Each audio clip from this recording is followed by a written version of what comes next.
talking to Dave Oliverio. How you doing? Doing great. Okay.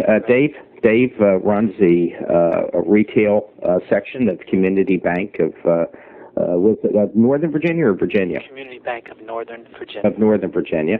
In the, what are you, up in the Vienna area? Tyson's Corner? Yeah, in the Tyson. In the Vienna area. That's close enough. Yeah, okay.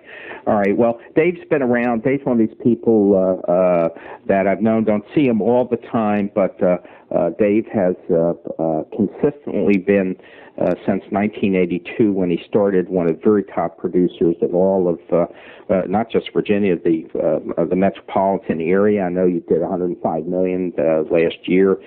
And you consistently crank numbers, that are very high by any standard. Thank you, John. That was $105 million in 1993, which was a few years ago. Last year, my 1999 figures were $87 million. That's nothing shabby there. I'll take it. I'll take 87. Yeah, that's right. Well, you probably got more overage that year and whacked the same amount. We'll think of it that way. I'm no Jim Capps, but I did do $87 million. I'll have to send him a copy of this. Anyway, I thought that for interviews, everybody, I always start the same way in the interview, and because I think there's a deep-seated need in people to know where people came from and how they got in the business. And so before we get on any really specific topics and update it to today's environment, I thought maybe you could give us a little background and, where you went to school and how you got in the business. Sure, be happy to. Started out in education. Wanted to be a major college basketball coach. That was one of my yearnings. But always had the real estate paper on my desk, and I was very interested in real estate, but never thought that I wanted to be a realtor, although I did get my realtor license in 1981. Just a fluke getting into business. Was looking to earn a better income. And my sister was a realtor in the business since 1980, and she thought I might like this business. I had no idea what this business entailed. She got me an interview, as a matter of fact, with a couple people, but one of them was Jim Capps of the Kissel Company. Another one, as I recall, was B.F. Saul, and the third one, I think, was Dominion something at the time. Called all three of them, talked to them at length, and two of the three refused to let me come in for an interview. Jim Capps did, and then I called a fourth guy, and he did. So I happened to get two interviews. The first interview, they were tentative because I wasn't in the business and I was coming out of education, coaching. They were real tentative. I went in and convinced Jim Capps to give me a job. I knew that I would work hard, and I convinced him of my work ethic, and I felt confident that I would be successful, quite frankly, at about anything I would do. I've had, and I think this is some of the ingredients, I've had some success in other areas over my lifetime. So I think that helped me convince myself and Jim that I would be successful in this business. And that certainly, I think, has helped me be successful in this business. You build on successes, and I tend to focus on the positive rather than the negative. And I do think that if anybody looks back over the course of their life's efforts, regardless of what fields it's in or what they were doing, or if it's a family relationship or a business relationship, they can see where they've been successful at some period of time in their life. And I tend to focus on the positives, the good things, and then try to build off that. But at any rate, coming out of education also and coaching, competitive, patient. To be an educator, you have to be patient. And I think those skills translated into what we're doing and what I've done over the past 18 years. Mm-hmm. In a nutshell, that's Yeah. Well, I think also there's something else, too, that should be fairly stated here. You were fortunate. I happen to be from your area, as you know, and you were fortunate to be aligned with one of the legendary groups put together, and probably its most important piece, which Kissel became Market Street Mortgage, and Jim Capps, who was the regional manager. Sure. There were, as you know, only a few groups, going back a little further, the old Colonial Group. And I'm saying this, and there's people out in Seattle and Texas and everything going, but the reality is, in all areas, you get these intense historical groups that really dominated through personalities and training and groups. And it's this way everywhere, actually. And you were part of a very important group, and there probably were no more than maybe 3 in the Washington area that really dominated through your presence and training and leadership. So I think you're a little bit lucky there. But obviously, you contributed to their success. Sure, and obviously that's part of the equation. Is you have to be, and whatever you do, you have to be a little lucky. Also, it's more than just luck. But I would agree with you. I went with a company and people and a person who was eminently successful, who had done big numbers, and he passed that on. He basically, what Jim did to me, and this is, I think, was probably most important, what his impact on me was, yes, you can do it. Yes, I'm doing 60 million this year. If I can do 60 million, you can do 60 million. A lot of other managers had a lot lower ceilings than that.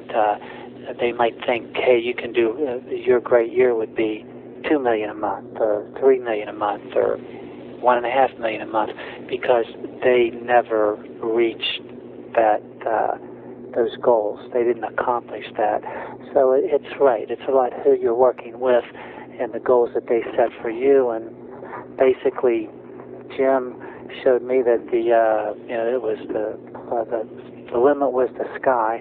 I can remember my first day of work at the Kissel Company. I walked into Jim's office. He must have taken, and this is, I'm a man who does not exaggerate. I think he took 3 loan applications, and it couldn't have been more than an hour and 15 minutes. I was sitting there first day, coming out of teaching, making $20,000 a year, and he looks over to me after the 3rd one leaves. He said, "Hey, I just made $4,000." He said, "You can do that." And I said, "Hey, this is like fun." I love you. So I can remember that, and that will always be embedded with Jim. Just how Jim set it up from day one, that, look, it's a gold mine out there. There are opportunities. You've got to work for it, and it's not easy, but it's available. Yeah. That's kind of interesting. I was listening to a woman named Chris Crane, who's a heavy government producer out on the West Coast. And it was a very interesting tape. Never talked to her, but it was a very interesting tape because she was talking about some of the early problems she had when she started off working for a bank, and the leadership and the non-direction, and then she went into another company and sort of had the same problem, if memory serves me correct, and then finally, found a manager who cared and helped out, and the rest is history. She's a very top producer. I believe she's the top producer for government loans in the country.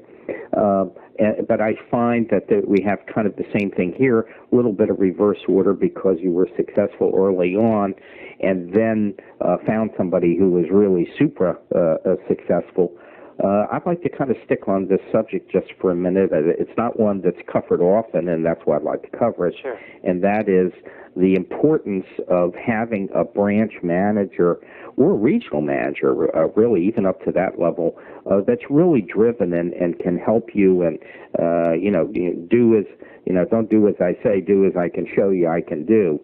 And I wonder if maybe you could expand on that a little further. I know this is not a particular interview on Jim Capps. Sure. You can be as generic as you would like on it for our listeners. Sure. Well, first of all, to show one the opportunity and the fact that it can be done. and that's real important. You can work for 30 branch managers. If they're, when they were originating, a branch manager almost sometimes reminds me of a coach that's been kicked out of coaching into an athletic director's position. A lot of branch managers don't do very well originating, and then they move upstairs. So there's not a lot of learning experiences that they can convey to their originators.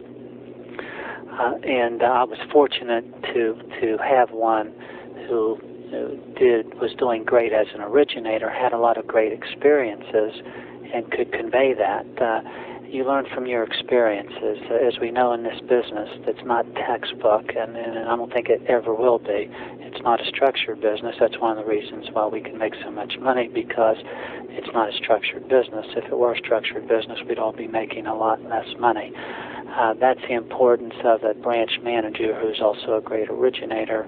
They've learned from that good, hard job experiences, and that's how you learn in this business. From all the transactions that realtors do, all the different situations that come up, you've learned to assimilate those and then come up with solutions. And that's one thing that Jim imported to me.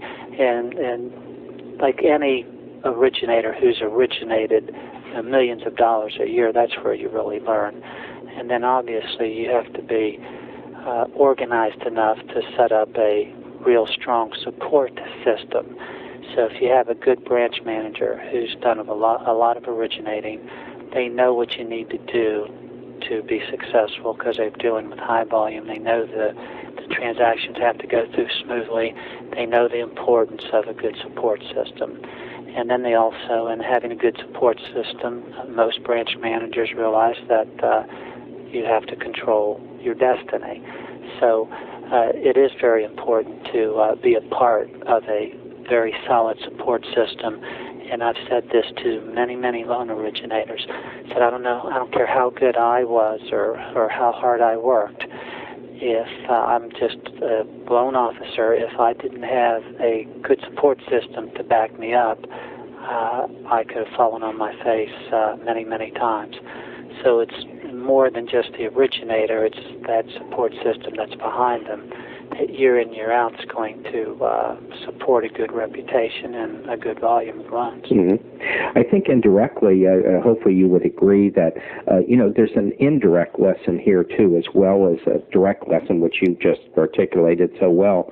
And the indirect lesson, I think, is for the branch managers and in regionals and even above out there who are listening to this, and especially branch managers, that really what you're providing them with, by an example, is really a roadmap on how to become a successful branch manager or a regional manager as well.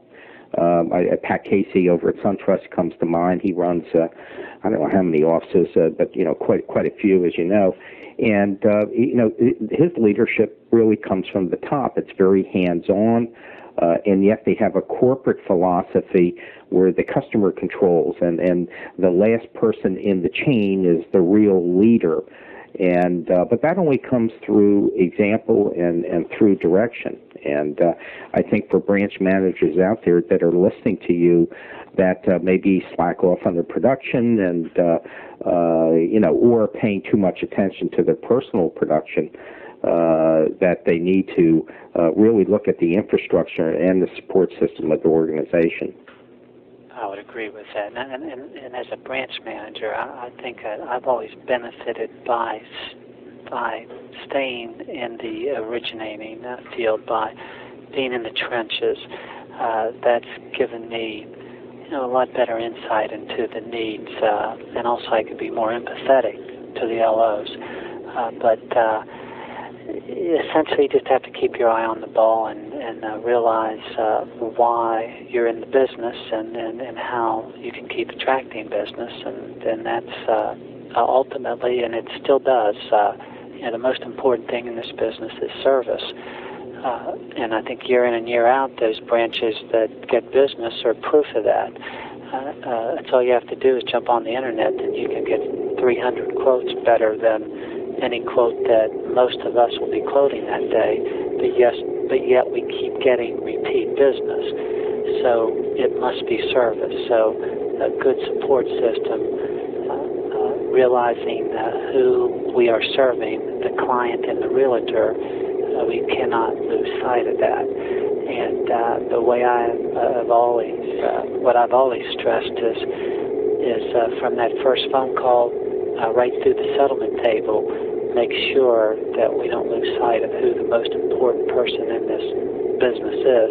That's the client and our realtor. Mm-hmm. And then I think if you try not to lose sight of that, and when I say the realtor, that's any realtor that we work with, whether it's the selling agent who refers the business to us, or the listing agent, or that third or fourth agent down the line. When somebody calls our company, I see that as an opportunity for more business. And I stress to my people, each time you answer that phone, I don't care who is calling, you help them out as much as you can help them out, whether it's a listing agent, the listing agent down the road, or the selling agent down the road. If they happen to call in, make sure that we treat everybody as if it's their first phone call to us, and look at it as an opportunity, including title company people who, in some cases, I've seen title companies that have adversarial relationships with lenders for whatever the reason. But what we have tried to do is build a real solid relationship with title companies. We go out of our way to help them to get papers in early, to be very cooperative. You do that day in, day out. You know, you have to do things in the short run to stay in the long run. But if you do that day in, day out, it only helps, meaning it spreads goodwill, meaning you're going to get referrals from listing agents, agents down the road, your selling agents, title companies. You know, it's a big world out there, and people have a lot of contacts, and you need to make sure that you realize it's a service business. Get along with people, help them, they'll help you. The whole game is it's got to be mutually beneficial in practically any relationship, but certainly in mortgage banking. Mm-hmm. You know, it's funny, you raised a point. It takes me back to listening to this Chris Kane, who was sounded like a lovely lady, and she was bemoaning the fact, and this is really going to go right weave into what you're saying in my next question. She was really bemoaning the fact that early in her career, when she started to crank some numbers, all of a sudden she started to have a problem at the processing end where the processors were spread too thin, and they were doing a lot of people, and she was bringing the major volume in, and they didn't necessarily want to give her the attention that she merited. And it was just horrible for a while. I memory, if it serves me correct, she actually left that company. But it dovetails nicely with your comment on having a strong support system. But I wondered if you'd be, and this is my question, if you'd be a little more specific as to what is, leaving your role aside, what constitutes a good support system below you? In general, enough resources at your disposal to be a high-quality servicer for the real estate agent client. You know, whatever that entails. Obviously, it has to do with the number of loans that you're closing per month. But in general, provide the resources for top-quality support, meaning if you have a processor and you expect her to return phone calls within 10, 15 minutes or 20 minutes, you cannot give, and you expect her to talk to your client, the listing agent, selling agent, connect with the attorneys, submit the loan, do everything that a processor does. You cannot give that processor 40 or 50 loans to close per month.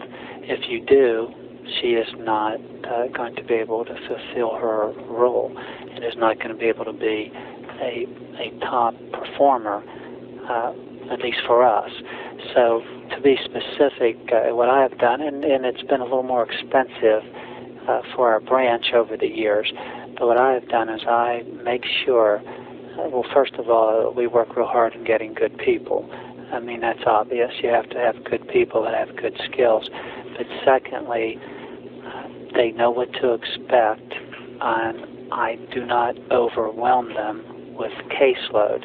If you overwhelm them with caseload, they're not going to be as effective as I think that we need to be in order to get repeat business.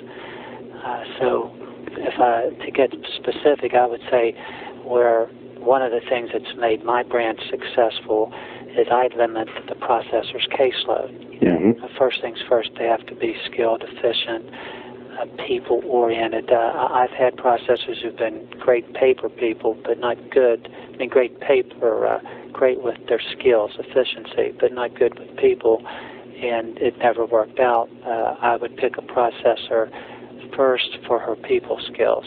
You know, how do they relate to the agent, to the client? I want my realtor to like my processors. I want them, you know, we're more than just closing loans. We're good listeners. We're solving issues. There are times when my processor will talk to an agent, and it will not be, it won't directly concern the case that they're dealing with, but maybe some other issue. But they are good listeners, and they're cordial on the phone. They're helpful. They have that want to help attitude. So first things first, that type of attitude is real important to me, and that's my big thing. I want people that sincerely want to help people who will work for me. And I mean, I've seen a lot of processors at a lot of companies, and I've had some processors that came in and knocked it out as far as they can close 40 loans quickly and efficiently, but they were lacking in people skills. They did not know how to end a conversation positively. They could not find solutions over the phone. They were impatient, that type of, and that doesn't work in this business. So specifically, limit their caseload, get people who really want to help people and who have good attitudes. And then if you limit their caseload, they can be more efficient. They can listen on the phone, and they can come up with solutions on the phone. You know, that kind of interestingly dovetails with exactly what she said. I'm quoting her a little too much. I probably have to call her, but it dovetails very nicely with your comments, because she in essence, she uses different words, but it's the same thing. She empowers them to be able to even take a loan app, to even lock a loan in, and she does a little differently than most people do. But the bottom fundamentals are the same. You know, having good quality people and empowering them so that they can talk to the customer, which of course begs the question, which you've answered so nicely, is that, well, it's one thing to let them talk to the customer, but they certainly better be prepared to be able to do that, and it should be a prime criteria when you hire somebody. Sure. I think we've all had examples over our years, you too, you know, where you hire somebody that, as you say, can come in and can do the work, but when they get with somebody on the phone, two things happen. Either they do have a communication problem because they're, in quotes, so harried, or they don't know how to solve a problem, and all that means is every time they have a problem, they write it down and they're looking for you. Right. You know? Looking to put that burden on somebody else. And what we have done over the years is, and also it's just in that basic job description when you're having an interview and trying to communicate to the person, the prospective employee, that a loan officer originates, and what we expect is a loan officer to take the application, take a good application, but from that point on, it's the processor's responsibility to take that application and get it to the closing department and do the rest of the communication. Now, I'm sure every branch and everybody's got what they think works. Our loan officers are totally responsible, and upper management is totally responsible for lock-ins, pricing. That is within the purview of the loan officer and not the processor. We give the processor really plenty of responsibilities, and that's one that seems to work real well with loan officers and upper management. When we're talking about price, very sensitive. topic, and we train the loan officers for that in that area. Yeah. Let me ask you, this kind of leads into something that I've actually never talked about. This is probably a good time to do it. You certainly have the background for this, and that is when you're hiring loan officers and processors or underwriters or closers, what are your criteria with each category? Why don't we start with loan officers?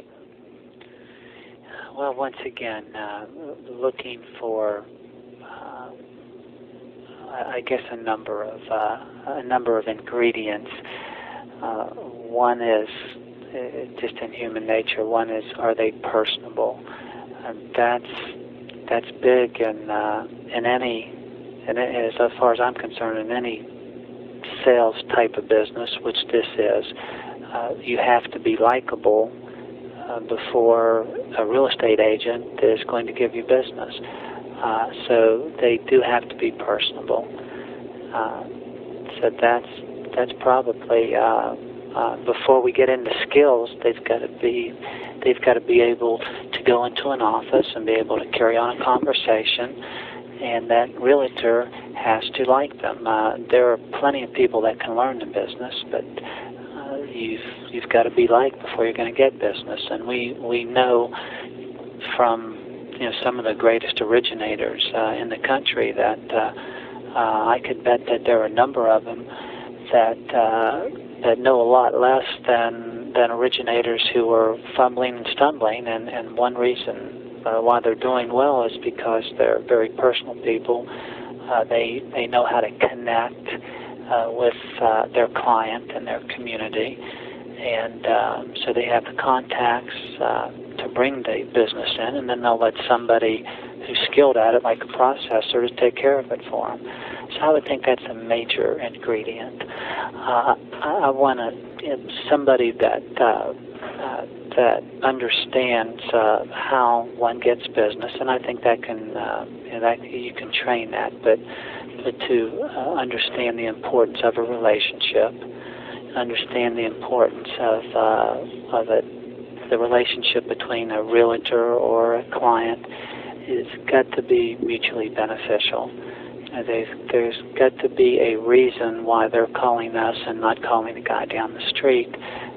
So we have to, every time they go into an office, they've got to be thinking, what can I do today to give something of value to that real estate agent? And that's certainly not putting a rate sheet in front of their face like the next 20 people are going to do. So I guess what I'm saying is I like people also who can think, that understand the fundamentals of sales and what a sales consultant is, and how you have to create needs, how you have to make it mutually beneficial, how you have to add value to a realtor. Mm-hmm. When I used to visit my offices, the last thing I wanted to do is go to sit down with an agent and say, well, we have 7.5 and 3 points today. That's the greatest rate on earth. When the next guy's going to come in at 7.5 and 2.5 points, and there's going to be 15 others that'll match that and give them a free appraisal. So you can't get into that battle because I like to choose my battles and win my battles. So I expect my loan officers to be thinkers, to go in and that day and basically what a realtor wants to know is, hey, how are you going to benefit me? I mean, that's life. Most people in any relationship, they want to know how they're going to benefit from that situation. And that's what a realtor wants to know. So if you can go in there, figure out a way for that realtor, that your conversation is going to benefit that realtor, whatever it is, if you can add value that day to that realtor, if it can conjure up another sale or another phone call from that realtor to a client, the next time you walk in, instead of them picking up the phone and making a quick phone call to avoid you, they're going to call you over and want to sit down with you. So I'm looking for personable, thinking individuals who understand what a relationship is and how to develop a relationship with anybody. You know what you've kind of not mentioned in here that I find particularly interesting is that, in a positive sense, you've made no mention of whether that person is new or someone that has some volume under their belt, a year or two experience at all. It's your comment seems to cover both types. Right. And just to touch on that, in this day and age, I would be looking only because of the, I guess, the structure of the business. I do look for people who've had some experiences. They don't need to have a lot of experiences, but I do look for, in general, for people who have some experiences. Occasionally, we will bring in somebody that has had no direct experience in mortgage banking, but I would say that would be the exception rather than the rule, only because of the fact that because of the lack of resources, and maybe that's something that we all need to work on, there is no true structured training for loan originators. Now, I have in the past, and I've developed probably 2 or 3 good originators, not very many, but because they weren't willing to do it. But what I have had people who've come in who wanted loan originators jobs, and I've offered them processors positions for 6 months to 12 months. And that serves, as I see it, as at least in our industry, as a good training for an originator. At least they learn something about the business and processing. So I have done that with new people. But I do like some experience unless they're willing to process, and if they are, then that can be a springboard to getting into originating. Mm-hmm. That's an interesting comment. I like that. I never particularly did that myself, but I like it a lot. I think that's a real good idea, especially today when business is fine, and it's actually a little bit hard to find people that have experience that are going to meet your criteria that are out there. Some other people that I've listened to, some of their ideas is to have people get a Series 8 license, a Series 6 license, so they can talk financing and take them and become financial consultants. And myself, many years ago, I would take new rookie loan officers and make them go out and get a realtor's license, and we'd pick up the tab so that they could walk in and at least say that they had some experience. But that is a good idea. Mm-hmm. Yeah, I think all that makes sense. I'd like to. We're getting near the end. I would like to wrap up just by talking for a little bit about processors and what you look for and what constitutes a good processor for you and how they work within your infrastructure without, getting into anything that's proprietary, of course. Sure. Well, once again, not to be redundant, but first things first is attitude. They must have a positive attitude. Once again, they must be personable. And also, right up there and as a top priority, they've got to be efficient, well organized. So I'm looking for that type of person. Processing, if you're not well organized as a processor, you cannot cut the mustard. So they've got to be well organized, must be efficient, must have that positive attitude that I've been talking about, and must be personable. Those are the essential ingredients that I look for as a processor. People, person to the T, because they are talking to everybody on earth that's you're dealing with in that particular transaction. They cover all the bases. So your processor, my processor, is going to talk to the client, to the various realtors, to the title company, to the loan officers, you name it. They're right in the middle of the hub. So that's real important. That first of all, they're personable, can communicate, but they also are looking for efficiency skills and organizational skills, which are real important. Mm-hmm. And you can almost look at a processor's desk at the end of the day and know which ones are your processors, and just as far as efficiency is concerned, which one of your processors are more efficient. I know that's a stereotype and a generalization, but I can look at desk at the end of the day and see who's more organized than the next person. Mm-hmm. But that in a nutshell, that's what we're looking for processing. And obviously, when a processor comes in, it is a very, very rare exception that we will hire a processor without any experience. I normally look for processors with no more than 2 to 3 years experience, because I want a fresh outlook on life. Sure. So I look, I'll take a year, 2 years. I'd like to have some experiences, but also, so experience does play into it.